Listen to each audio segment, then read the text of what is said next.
Terminator Salvation. From the Ashes. A novel by Timothy Zahn. Chapter 2. The gunfire back at the abandoned bunker was starting to trail off as Blair flitted down the street like a ghost, her eyes automatically picking out the quietest route through the debris and rusting cars and occasional pieces of shattered human skeletons. She took advantage of every shadow, and since the main source of light was the HK's spotlights 3 blocks away, the shadows were both plentiful and deep. She'd done this sort of thing 1,000 times, and was very good at it. Certainly better at it than Barnes. He wasn't bad at shadow hopping, but the sheer bulk of the gear he had habitually lugged around automatically made him noisier than she was. In addition, he had a habit of turning his whole upper body back and forth instead of just his head as he scanned the area, which tended to jingle his equipment belts and ammo bandolier. Blair had pointed it out once or twice in the past, and had gotten a highly ungracious and extremely unoriginal expletive for her trouble. She didn't trust Barnes, not because she thought that he would ever betray them to the Terminators, but because he was a loose cannon who tended to act without thinking.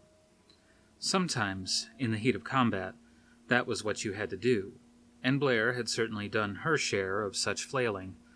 But Barnes not only did way too much of it, in Blair's opinion, but he also seemed perversely proud of his refusal to think things all the way through. Besides that was the man himself. He was good to have on your side once the fighting began, but he had none of the idealistic courage that Blair could sense in both of the Connors, the commitment to the people whose lives had ended up in their hands. Barnes fought because he liked to fight, and because he hated Skynet. Which wasn't, for Blair, a particularly durable motivation for this kind of long-term war. As far as she could make out, Barnes didn't particularly like people, had never gotten along with authority figures of any sort, and probably hadn't been a particularly outstanding citizen of the pre-Judgment Day world. In fact, she could easily envision him running along these same streets in this same darkness, carrying a flat-screen TV from a broken store window instead of the grenade launcher he was currently clutching to his chest. But he was a hound dog loyal to John Connor, and Blair was one of Connor's people, and for that reason alone she knew Barnes would get her to the hangar safely or die in the attempt. The big man might not be the best argument for saving humanity, but if humanity was to be saved, Barnes would probably be one of those who would make it happen. Probably dying somewhere before it was all over. Possibly while saving some fly girl's butt.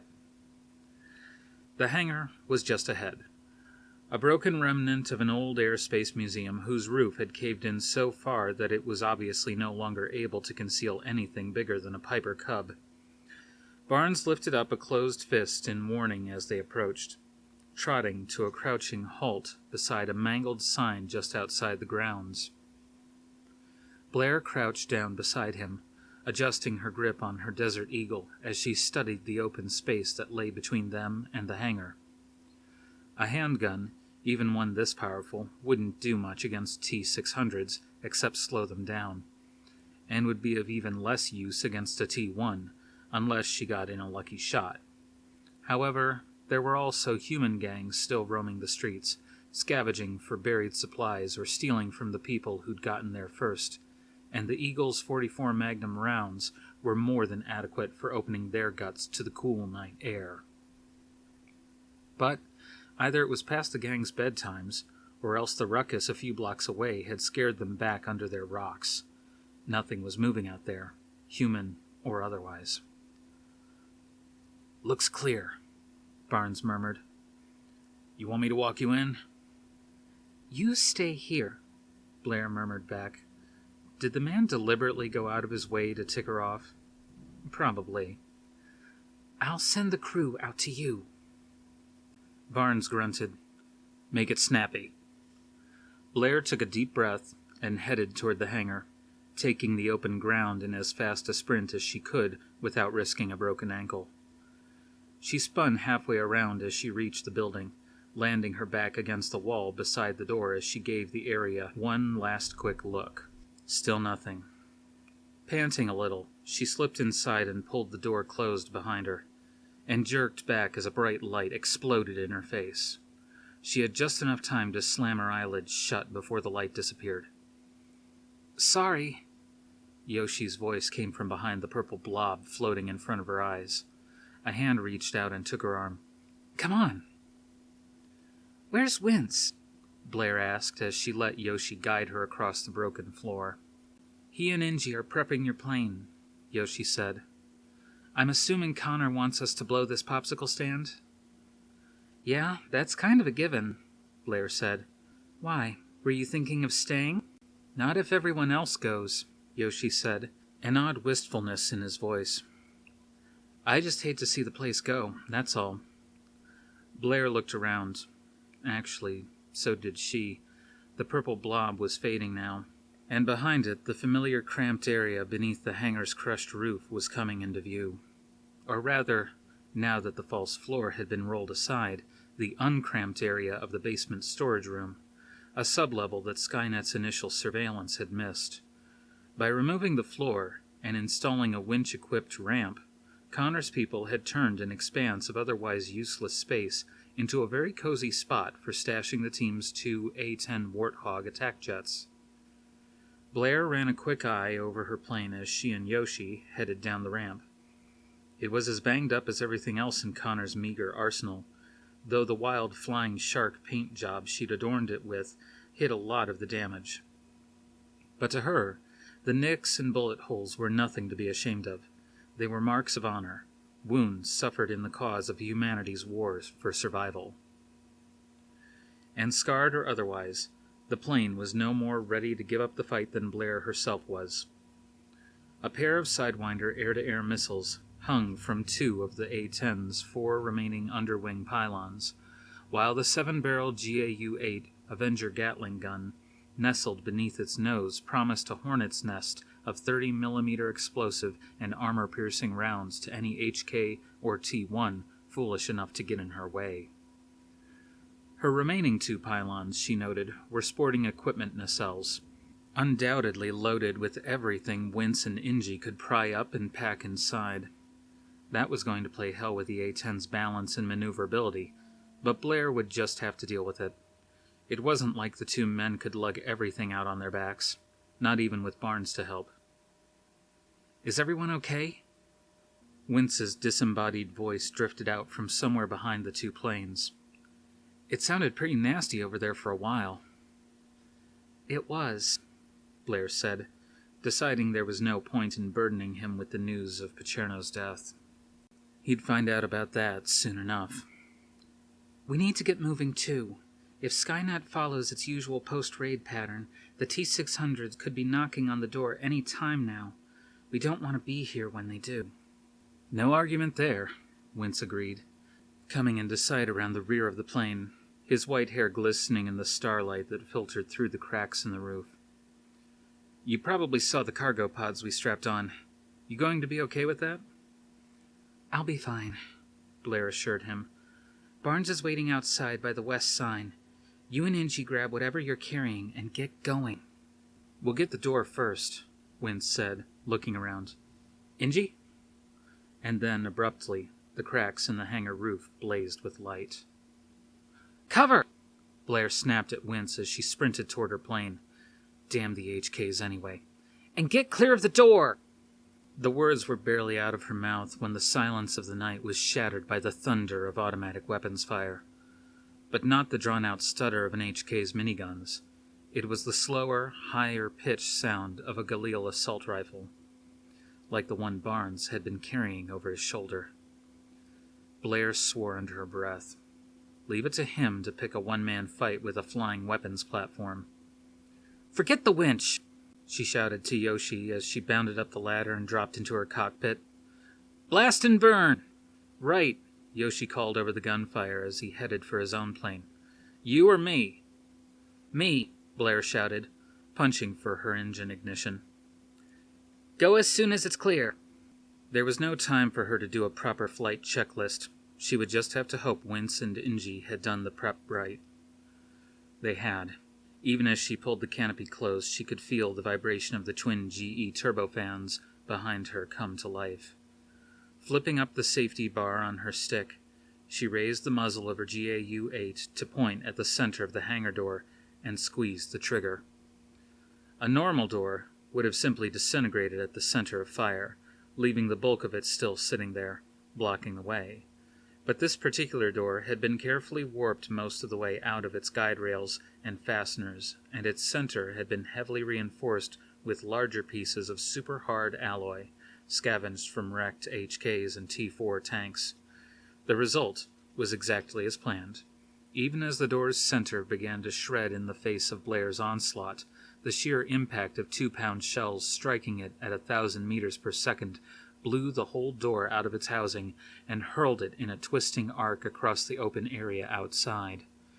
Blair caught a glimpse of an HK swooping down toward the spot where she'd left Barnes, and with a teeth-tingling screech of metal against metal, the flying door slammed into the HK's tail. The HK nearly lost it right there and then, as the impact threw it violently to the side. Its left tail fin hit the ground and dug in, spinning the whole aircraft a quarter turn around the pivot point. But the computer controlling the craft was faster than any human pilot.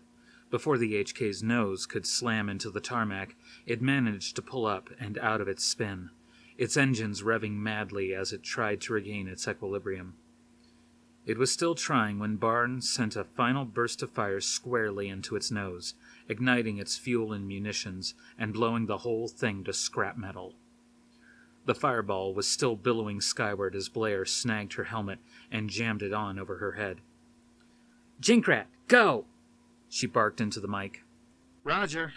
Yoshi's voice came back.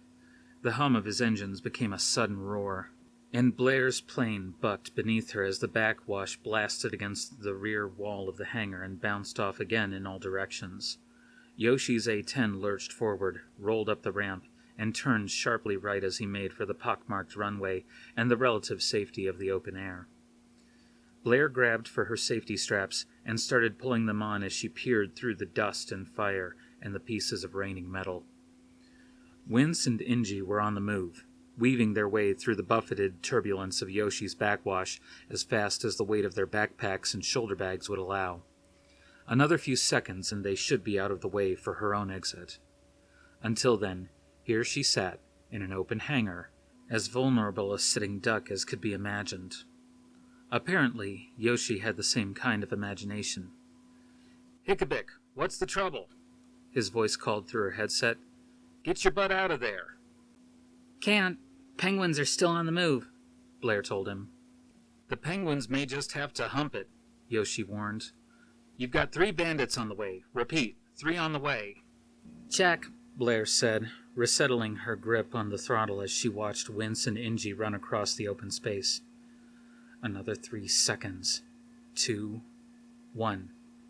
"Clear," she called, and threw power to the engines. The A-10 surged forward, again swaying and shaking as the big turbofans bounced their streams of superheated air off the back wall. Blair maneuvered the plane up the ramp, easing back slightly on the engines as she negotiated the tight left-hand turn that would take her onto the other section of runway. She left the throttle where it was for another 3 seconds, rolling relatively slowly down the runway, giving Barnes and the ground crew as much margin of safety as she dared. Then, bracing herself, she kicked it into full power. The runway here had been short to begin with, and the meteor storm of falling debris on Judgment Day had left it riddled with pits and ridges.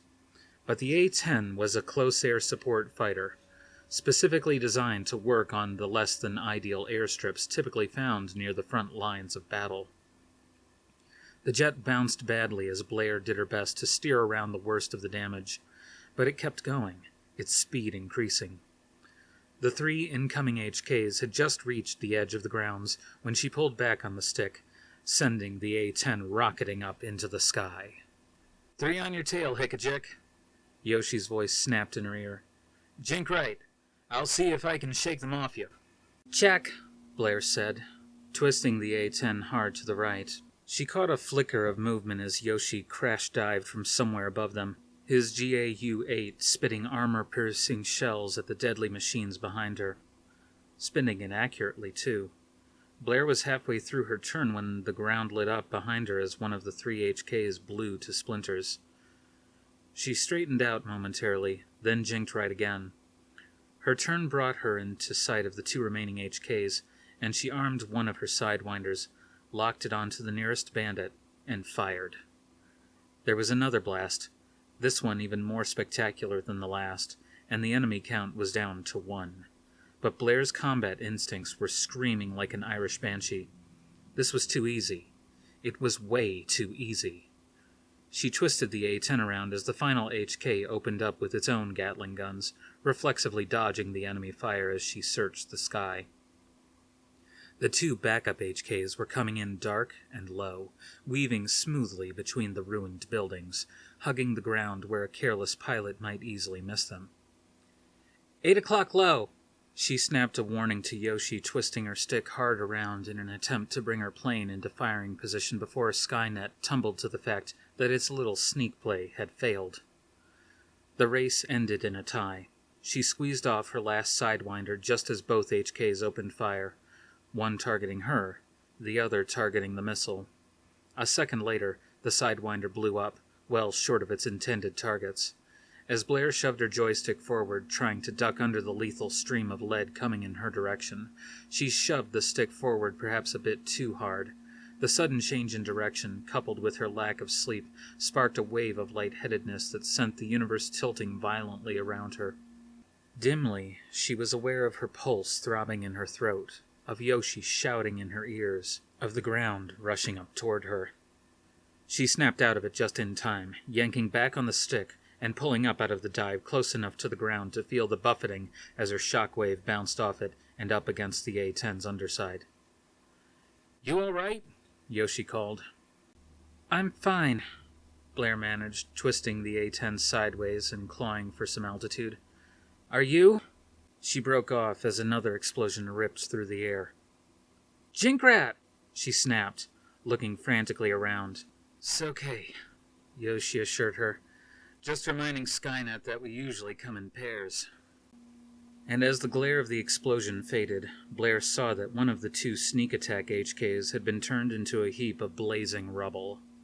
The remaining newcomer, still running dark, had escaped and was angling across the airfield, clearly heading for a link-up with the last of the original 3 attackers. "Looks like they're pairing up too," she said. "What's your status?" "I'm at Geth Pete," he said. Blair grimaced. Geth Pete. Gethsemane Peter. The spirit is willing, but the flesh is weak. In other words, Yoshi was completely out of ammo. But Skynet was unlikely to have picked up on such an oblique reference, in which case it might still think its HKs were facing 2 armed fighters. "You cut around and hit their flank," she told Yoshi. "I'll take it down their throats." "Check," Yoshi said, and Blair mentally threw him a salute. Charging into battle unarmed this way might help Blair, but it could easily cost Yoshi his own life. Though not if Blair could help it. She curved her A-10 around toward the 2 HKs, mapping out her strategy.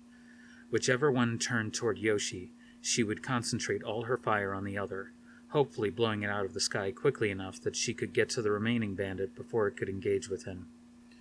Unfortunately, the HKs weren't playing to the script. Both of them were heading straight toward Blair, completely ignoring Yoshi's one-man light brigade charge at their flank. Which meant the oblique reference hadn't been oblique enough. Skynet had figured it out, and wasn't going to waste its resources on an enemy who couldn't fight back. At least, not until it had dealt with the one who could. "Better idea," Blair told Yoshi. "Break off and get back to the coop. I can handle them." Yoshi muttered something Blair didn't quite get, but he was smart enough to realize that, with the jig up, it was the only reasonable course. The Resistance didn't have nearly enough planes and pilots to let any of them get wasted without a good reason. "Check, Hickabick," he said with a sigh. "I'm gone." Just watch for unfriendly skies, Blair warned. And don't forget to go in from the north. Check, Yoshi said again. Good luck. You too. The two HKs, which had worked so hard to get into a single formation, now split apart again at Blair's approach, one swinging right as the other went left. Blair flipped a mental coin and turned to follow the one to the left. Her turn caught up with it before it could sidle out of range, and a single long burst from her GAU-8 took it out. Unfortunately, that left the other machine sitting squarely on her tail. Even as she started to turn back to face it, the HK opened fire, sending a burst of lead across the A-10's belly. There was only one thing Blair could do. Throwing full power to her engines, she hauled back on the stick, turning the A-10's nose toward the sky in a power loop. She kept going, ignoring the enemy fire that was tracking up toward her, curving ever more skyward until the A-10 was nearly to stall configuration. Then, twisting the plane around into a half a barrel roll, she turned it right side up again as she finished her half loop. And with that single smooth maneuver, she was heading along in opposite vector, and had gained herself a good stretch of altitude along with it. She cut back a little on her throttle, breathing out a sigh of relief as she scanned the sky around her. The Immelmann turn was a standard fighter maneuver, one that had probably been taught to every military pilot since World War I, but that didn't mean anyone especially liked doing them. Still, when the trick worked, it worked well, particularly against aircraft like HKs that had been designed more for hunting ground targets than for real aerial combat. And indeed, the sky around her seemed to finally be clear of enemies. Though just because the current generation of HKs weren't particularly good at this kind of warfare, it didn't mean Skynet didn't have something more maneuverable already in the works. There were also rumors of some kind of plasma gun that would replace the HK's Gatlings. Given time, she suspected, every advantage the Resistance had been able to find or carve out would be blocked.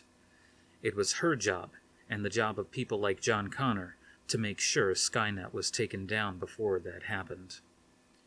She checked her mirrors. The HK she'd thought she'd left far behind was still in pursuit, moving as fast as its little midships turbofans could take it. Skynet wasn't yet ready to call it a day. Fine. If the massive computer system wanted to lose another HK, Blair would be happy to oblige. In fact, there was a little maneuver she'd been saving for just such an occasion, and with 3 of Skynet's 4 radar towers currently down, it was the perfect time to try it. Watching the blip behind her, adjusting her speed just enough to let the HK start closing the gap, she headed due west toward the edge of the city and the dark ocean beyond. The HK had closed about half the gap between them by the time Blair came in sight of her objective, a pair of 20-story buildings about 15 meters apart, probably once the towers of a hotel with a fair amount of wall and ceiling still clinging to their skeletons.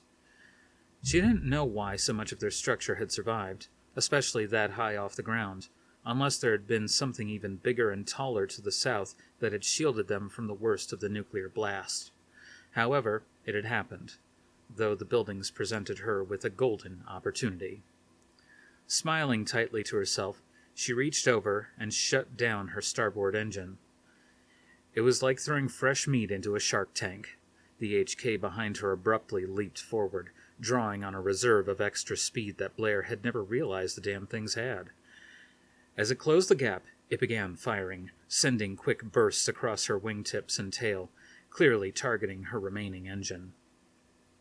Blair swore under her breath as she checked the distance back to the HK, then ahead to the 2 buildings, then back again to the HK.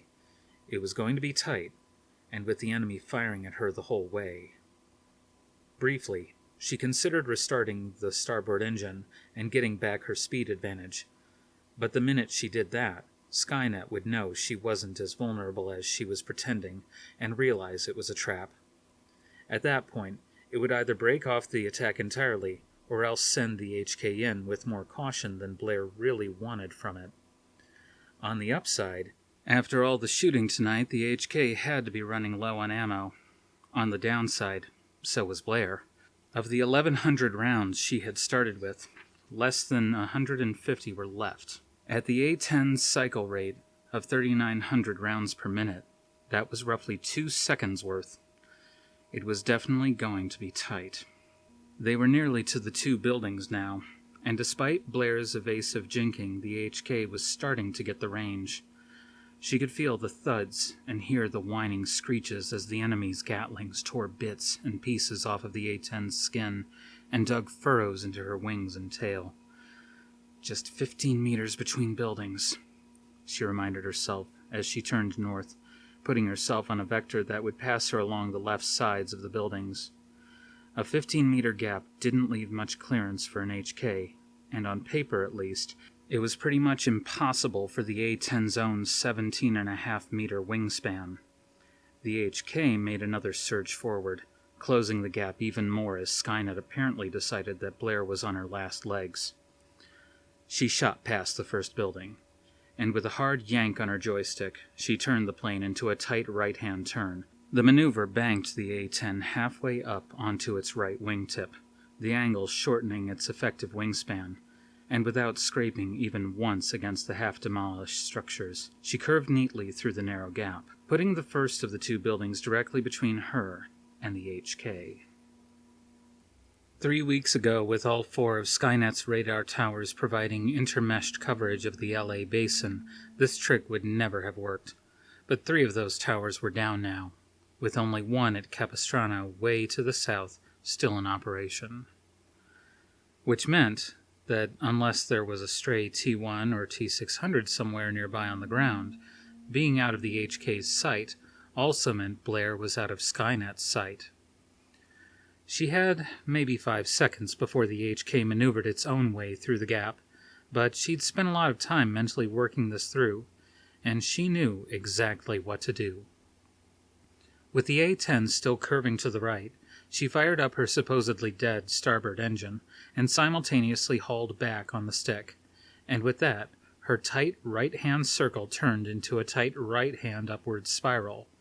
She rode skyward, gripping the stick with 2 hands as she fought against the G-forces that were trying to pull the blood away from her brain. The spiral took her over the top of the first building, and she shoved the stick forward again, dropping her nose toward the ground, curving over the broken steel girders and into a power dive headed toward the narrow strip of ground between the 2 structures.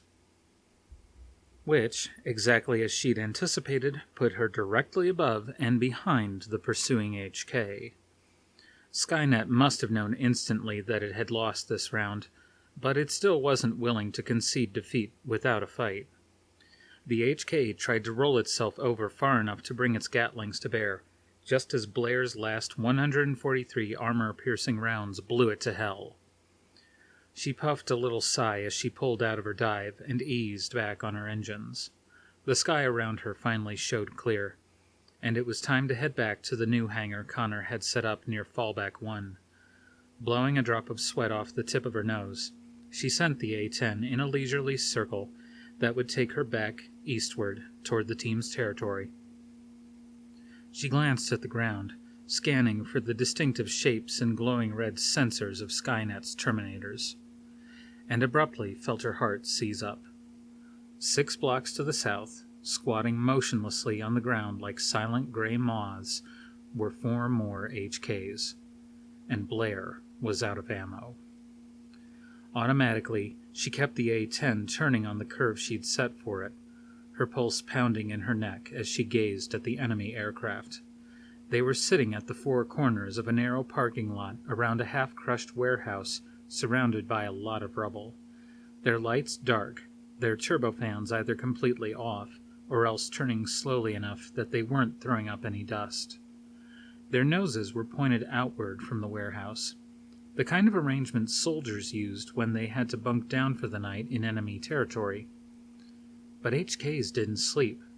Skynet didn't sleep. Could Skynet somehow have missed the fact that Blair was still alive? Ridiculous. Not with the Capistrano Tower still functioning. Could it have decided it had spent enough of its precious resources for one night? That was at least possible. The honchos at command were pretty sure that Skynet was still in the ramping up stage, still building its fleet of HKs and its armies of tanks and Terminators. But whatever the reason, all that mattered to Blair right now was that she seemed to be off the hook for the rest of the night. The A-10 finished its turn, and Blair straightened the plane out again, keeping one eye on the city in front of her and another on the view in her mirrors. She headed home.